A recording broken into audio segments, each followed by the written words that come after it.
Salut tout le monde, j'espère que vous allez bien. Je vous retrouve aujourd'hui avec la suite de ma FAQ. Si vous avez loupé la première partie, je vous la mettrai là et puis également en barre d'infos. J'avais décidé de couper ça en deux parties parce que au final c'était beaucoup trop long. Donc je vous laisse avec la suite. Alors si Liam avait été une fille, comment se serait-il appelé? A-t-il été difficile de vous mettre d'accord sur un autre prénom? Pourquoi finalement opter pour celui-ci? Ça c'est une question, c'est vrai que le prénom de Liam revient très souvent.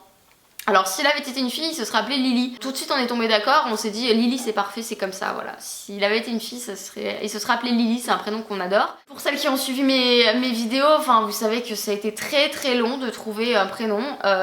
C'est-à-dire que j'ai accouché dans mon 8e mois, on a trouvé pendant le 7e mois, il était temps. A-t-il été difficile de vous mettre d'accord sur un autre prénom? Clairement oui, c'est-à-dire que on avait un prénom, c'était Liam, et on n'en avait pas d'autre. Pourquoi avoir opté finalement pour ce prénom?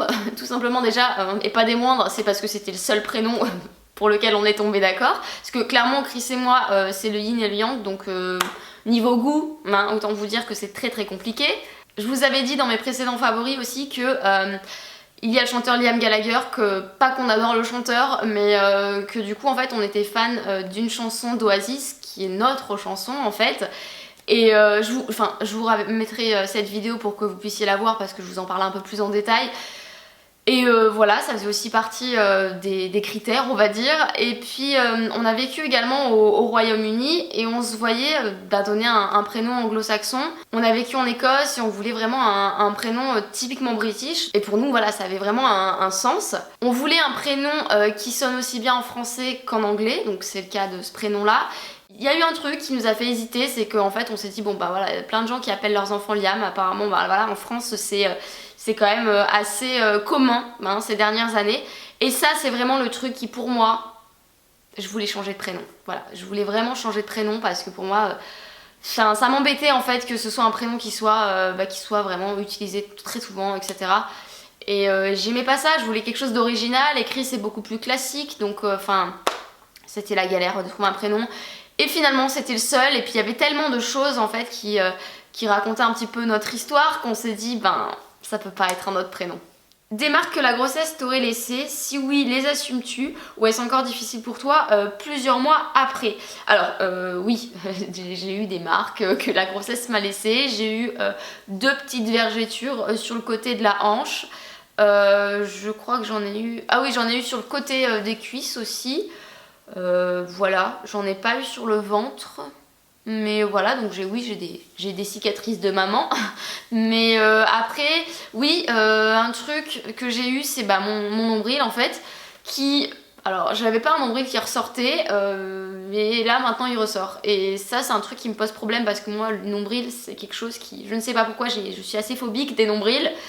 Et ouais, et du coup maintenant c'est un truc qui me dérange on va dire un petit peu parce que voilà les nombrils c'est pas trop mon truc. Bon après c'est comme ça de toute façon je peux rien faire de plus quoi, donc il ressort pas complètement, je vous montrerai un petit peu à quoi ça ressemble. Il ressort pas, mais voilà c'est clair que ça se voit que j'ai porté un enfant maintenant, mais je l'assume totalement en fait parce que c'est comme ça, tant pis on fait avec, de toute façon je vais pas changer mon corps pour autant, si mon corps est devenu comme ça c'est qu'il y a une raison et j'ai un beau bébé aujourd'hui donc ça me passe complètement au dessus quoi. Être parent a-t-il changé ton couple? Je suis enceinte et ça me fait un petit peu peur pour la suite. Alors oui, ça a changé mon couple. C'est une question aussi qu'on m'a posée dans ma famille. Quelqu'un qui a le même âge que nous et qui me disait c'est vrai que ça me fait un petit peu peur parce que je sais pas si ça changerait quelque chose, etc. Et alors, ça change beaucoup, en tout cas pour nous, c'est clair que ça a changé notre couple. C'est-à-dire qu'on est devenus parents, quoi. Donc déjà notre quotidien est assez chamboulé. Avant on pensait pour 2, maintenant on pense pour 3. Mais en bien, vraiment en bien, ça a été que du positif. Je trouve qu'on est beau quoi maintenant. Avant on était beau en tant que couple, mais on est d'autant plus beau et beaucoup plus riche maintenant qu'on a un enfant, donc ça a changé. C'est sûr que on n'a pas les mêmes sujets de discussion qu'avant. On est à l'écoute d'une personne en plus, donc on n'est pas forcément moins à l'écoute l'un de l'autre, mais je veux dire je sais pas, mais c'était pour nous le bon moment parce que ça a fait que du bien à notre couple je trouve. Et ouais, c'est sûr que ça a changé, mais c'est pas plus mal pour autant. Je suis plutôt contente même, c'est peut-être même mieux qu'avant je trouve. Je te suis depuis longtemps et je me demandais de quelle couleur étaient les yeux de Liam. Je me souviens que ceux de Chris sont bien bleus et les tiens on les connaît. Quel mélange cela a donné. Chez nous on se demande de quelle couleur seront les yeux de notre fille. Tu as de très bons souvenirs puisque Chris a les yeux bien bleus, très bleus, enfin voilà, ils sont magnifiques ces yeux. Quand j'étais enceinte, je sais pas, avec Chris on s'est dit il va avoir les yeux marrons, c'est logique, ça coule de source. Pour nous, je sais pas pourquoi, on s'est imaginé avec un enfant avec les yeux marrons. Et en fait, ben Liam il a pas mes yeux, et il a ni ceux de Chris en fait, il a ses propres yeux, il a les yeux gris. Donc je ne sais pas si ça changera, parce que là ça fait quand même très longtemps qu'il a les yeux gris. Et ben voilà, c'est comme ça, il a sa propre couleur, mais je trouve ça très joli. C'est pas une couleur qu'on voit partout en fait, et du coup, je trouve que c'est vraiment magnifique. Je trouve qu'il a vraiment de très jolis yeux. Tout d'un coup, il y a plein de soleil. Je pense que dans la vidéo, il va y avoir des soucis de luminosité. Je m'en excuse d'avance, mais je ne gère clairement pas la météo. Montessori connais-tu? Si oui, qu'en penses-tu? As-tu lu des livres sur l'éducation et si oui, lesquels nous recommandes-tu? Alors oui, je connais Montessori, je pense que la méthode Montessori tout le monde connaît à peu près. Maintenant, qu'est-ce que j'en pense? Je trouve que en fait, dans l'idée c'est pas mal. Alors je suis pas hyper calée sur le sujet donc je peux pas vraiment t'en parler plus en détail, mais je trouve que c'est intéressant. Mais maintenant il y a des choses pour moi qui coulent de source, c'est à dire que j'ai vu la dernière fois qu'en fait un truc que je faisais à la maison c'était en fait une méthode Montessori. Bon ma foi je l'ai fait sans le savoir. Pour moi ça coulait de source, donc je trouve que dans la méthode Montessori il y a quand même pas mal de choses qui pour moi coulent de source. Après ça peut être intéressant. Maintenant c'est peut-être mon côté aussi un petit peu rebelle. Moi j'aime pas trop suivre tel truc, telle méthode, tel machin, tel...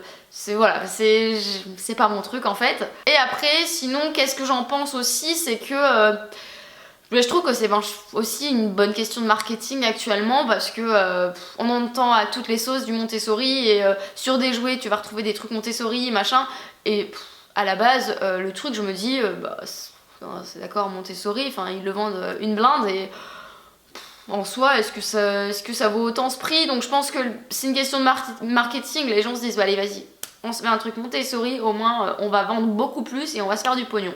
C'est mon avis pour certaines choses en tout cas, voilà.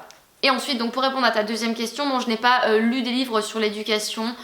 Je me suis documentée, ça m'arrive encore régulièrement de lire des petits articles sur internet quand je cherche quelque chose ou quoi que ce soit, ou de temps en temps quand je m'ennuie, même si j'ai pas trop le temps de m'ennuyer, mais par exemple je pense à cet été où j'avais acheté un petit magazine par an, voilà, que je peux bouquiner, etc. Mais sinon en fait, non, j'ai jamais lu de livre sur l'éducation. C'est pas mon truc, voilà, comme je le dis, c'est comme pour la méthode Montessori. C'est peut-être mon côté rebelle, mais j'aime pas en fait me documenter sur les trucs, et j'aime avoir un peu l'impression finalement qu'on me dit comment faire en fait pour l'éducation de mon enfant. Non, j'ai pas envie qu'on me dise comment faire, j'ai envie de faire mes propres erreurs, j'ai envie de tester moi-même des trucs. Donc voilà, après rien ne m'empêche de me documenter comme je dis sur certaines choses, mais non, après je vis un peu au jour le jour, voilà, je fais un petit peu comme je le sens. Qu'as-tu regretté d'avoir acheté à bébé et qu'aurais-tu souhaité avoir pour bébé que tu n'as pas eu? Alors, qu'est-ce que j'ai regretté d'acheter? Je vais être tout à fait honnête, c'est que je n'ai absolument rien regretté dans mes achats. Vraiment, tout ce que j'ai acheté, j'ai absolument tout utilisé, mais vraiment tout à 100%. Il n'y a absolument rien que je regrette d'avoir acheté. Après, je m'étais quand même posé les bonnes questions enceinte. Il y a plein de choses que je n'ai pas achetées et que j'ai achetées par la suite, parce que je m'étais dit, si j'avais des doutes sur certaines choses, bon écoute, t'achèteras en temps et en heure si vraiment t'en as besoin, mais pour le moment, comme t'es pas sûr, vaut mieux pas l'acheter. Donc voilà, finalement, j'ai pas acheté de trucs dont je me suis pas servie, et j'ai aucun regret de ce côté-là, puisque j'ai absolument tout utilisé. Et ensuite, qu'est-ce que j'aurais souhaité avoir pour Liam que je n'ai pas eu?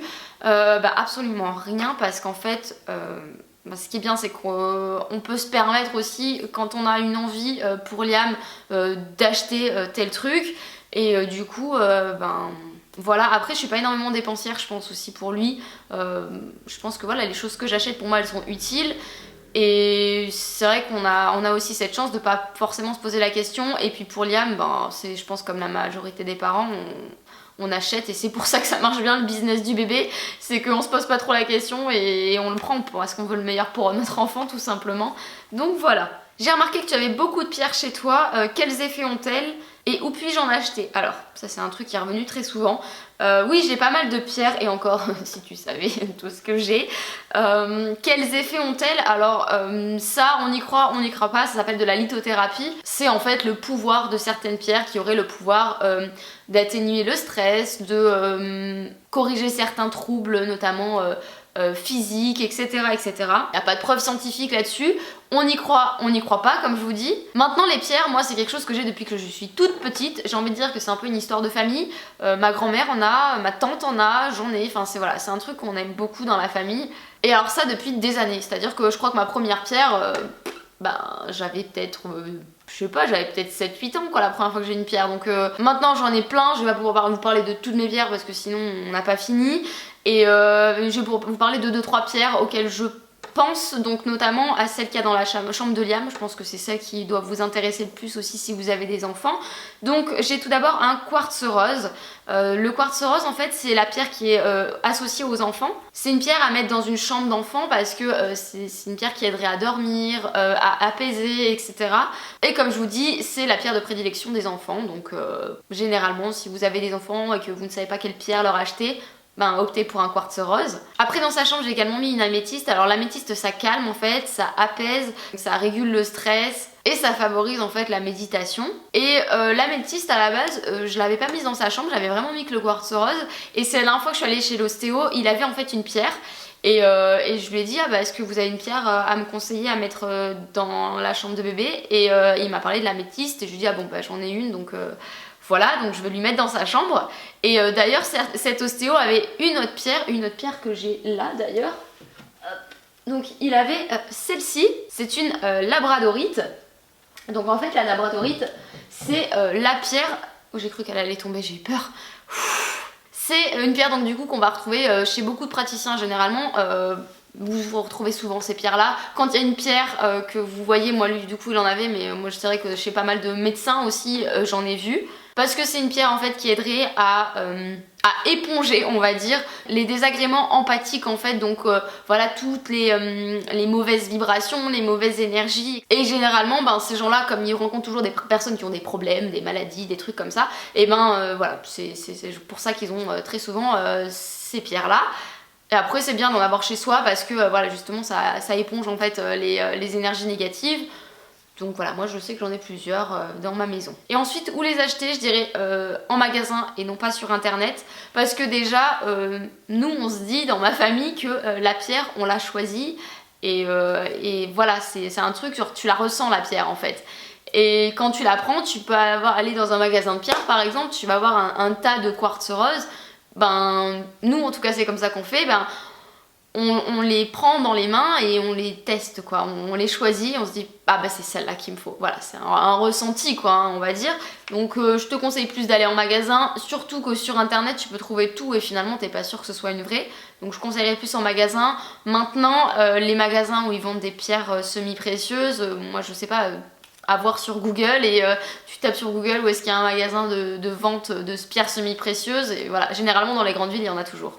Et pour finir, la dernière question qui est, j'ai remarqué que Liam avait des bracelets, est-ce que cela a une signification? Est-ce que par hasard ce sont des bracelets de protection, de bonheur? Et n'as-tu jamais eu peur qu'il se fasse mal avec? Alors, j'ai l'impression que tu sais de quoi tu parles, je pense que tu sais très bien ce que c'est comme bracelet. Je suis eurasienne et côté asiatique, en fait, c'est des bracelets bouddhistes qu'on trouve notamment dans les temples.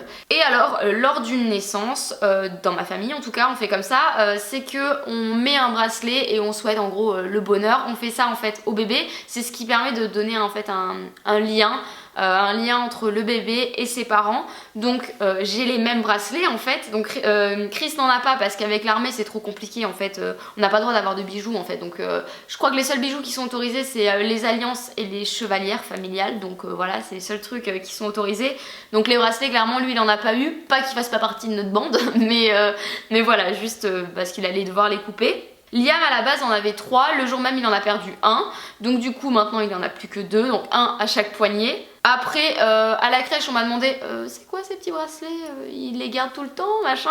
La fille je lui ai dit non mais j'ai pas eu le choix en fait, donc voilà, et on va pas y toucher à ces bracelets. Maintenant c'est sûr que voilà, demain si ça commence à lui serrer etc, je le couperai, mais ça fait des mois maintenant qu'il les a, puisqu'il les a eu je crois qu'il avait 3 mois.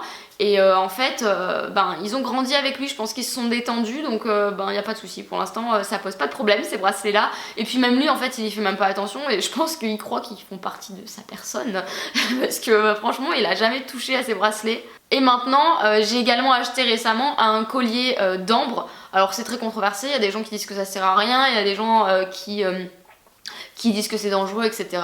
Voilà, maintenant c'est mon choix. Moi, il a un collier d'ambre, donc ce serait pour apaiser les poussées dentaires. Donc je lui ai mis un petit collier d'ambre, la plupart du temps je lui mets dans son body, pour aller à la crèche je lui enlève. À la base je m'étais dit que j'allais peut-être lui enlever pour la nuit, mais finalement la nuit il a mal aux dents, donc je lui laisse. Et en fait je le mets dans son body la nuit, par-dessus il a son pyjama et après il a sa turbulette et en fait ça bouge pas, il reste dedans. Et alors il y a sans doute des gens qui seront pas du tout d'accord avec moi et je m'en fous, moi c'est nos choix en tout cas. Nous on a choisi de lui mettre un collier d'ambre et puis en plus si je pouvais... Si jamais ça fonctionne, si ça pouvait éviter d'avoir des otites à répétition, parce que depuis qu'il fait ses dents en fait, il a tout le temps des otites et voilà, l'ambre ce serait aussi pour prévenir tous les problèmes ORL, donc que ce soit le rhume, les otites, etc. et pour soulager les poussées dentaires. Donc vous en trouvez dans plein de magasins pour bébés. Je suis en test, je ne sais pas si ça fonctionne, nous verrons bien. Mais quoi qu'il en soit, c'est vrai que si je pouvais éviter de le mettre à chaque fois sous anti-inflammatoire parce qu'il a des otites, ça m'arrangerait quand même vachement. Donc voilà pour cette vidéo, j'espère qu'elle vous aura plu. Je vous fais à toutes de très très gros bisous et puis je vous dis à la prochaine. Ciao.